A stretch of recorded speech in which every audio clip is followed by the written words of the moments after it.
Izrādās, ka iecerē pieņemt darbā energopārvaldnieku uzņēmumā Ventspils nekustamie īpašumi veidojusies jau ilgākā laika posmā. Jebkurā normālā iestādē būtu jāsako līdz saviem enerģijas patēriņiem, un jāsaprot, kā viņas racionāli izmantot, lai netērētu neko lieki. Decembrī daudz ventspilnieki saņēma augstus apkuras rēķinus, kam par iemeslu varētu būt neracionāla siltumenerģijas izmantošana.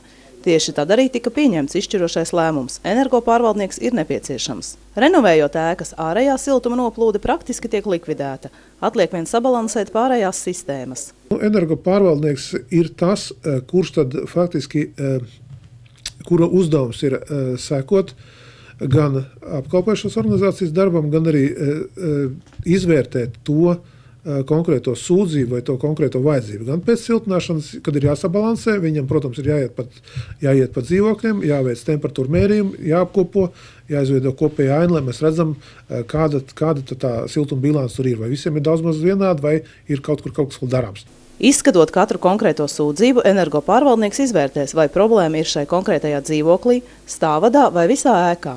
Tā arī mēs varam tad, vērtēt un pieņemt kaut kādus lēmumus, kas būtu darāms tālāk. Vai tā būtu sistēmas pārbūve jāveic, vai tur vienkārši kaut kāds radiators jāizskalo vai jānomaina, vai vienkārši iedzīvotājs varbūt nav nosiltinājis, pats savus logus nav mainījis, vai nav kopis kaut ko, vai varbūt ir pat tāda vienkārši iemesla, ko mēs arī sakām, kad aizliekot priekšā mēbeles, arī tad tiek traucēt siltuma atdevu, dzīvoklī.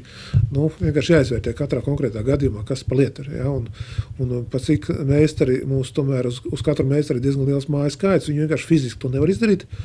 Un nav arī pa lielai daļai, viens cilvēks nevar būt speciālists visās jomās, tāpēc mēs esam pieņēmuši šo te lēmumu, iesaistīt kompetentu personu. Energopārvaldnieks Oskars Kalniņš Kurzemes televīzijas filmēšanas grupai par saviem darba pienākumiem pastāstīja pats.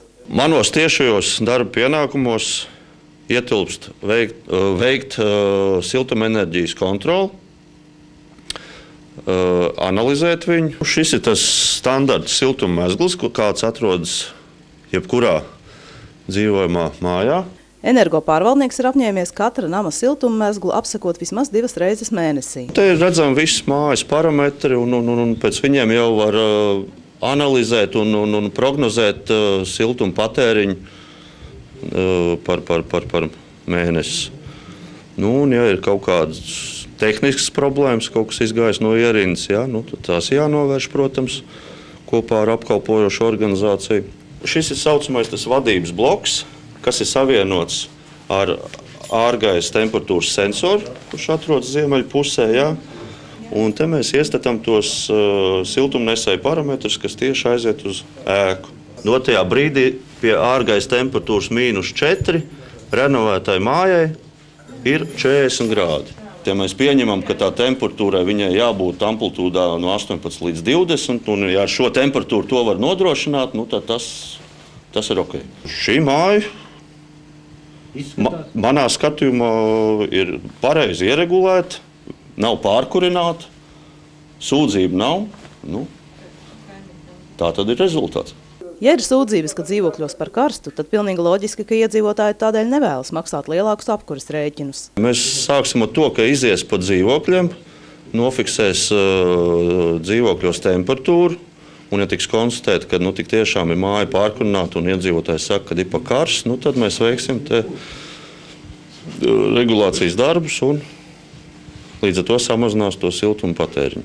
Arī tādā gadījumā, ja iedzīvotājs salst un sūdzas, ka temperatūra dzīvokļos ir par zemu, vispirms tas jāpārbauda. Varbūt tās nevajadzēs visai mājai parametrus mainīt. Varbūt tā problēma ir tieši tajā dzīvoklī.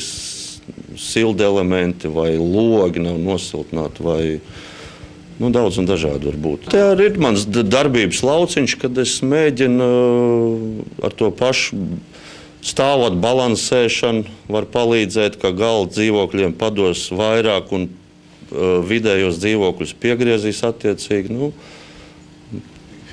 Katrā ēkā ir savs nianses. Siltumenerģijas patēriņš ēkā ir atkarīgs no dažādiem faktoriem. Kāds ir stāvvadu stāvoklis, cauruļu diametrs, vai ēkā ir siltināti bēniņi, kādā stāvoklī logi. Apsaimniekotājiem svarīgākais, lai iedzīvotāji jūtas komfortabli. Mūsu rādītājs jau galvenais ir iedzīvotāja apmierinātība. Ja būs mazāk sūdzības, tad klients apmierināts un darbs ir izpildīts. Otra lieta arī, kas teiksim, tieši no mūsu pašu varbūt uzņēmumu viedokļiem. Mums arī ir daudz ne tikai dzīvojamās ēkas, arī nedzīvojamās telpas, kurās mums tērē siltuma enerģiju. Un mēs, protams, arī vēlamies kaut ko ietaupīt un arī pareizi ekonomiski lietot tādā veidā ietaupot. Un tad arī viens no uzdevumiem ir energo pārvaldniekam šāds priekšlikums dot, apsakojot un izvērtējot, kā šobrīd tiek lietots siltuma enerģija. Vai energo pārvaldnieka darbs sniedz vēlamo rezultātu, to varēs izvērtēt tikai pēc nākamās apkuras sezonas. Jo būtībā tas, kas šobrīd tiek atklāts un kas ir pilnveidojams, tas visticamāk būs pilnveidojams pēc apkuras sezonas liela daļa.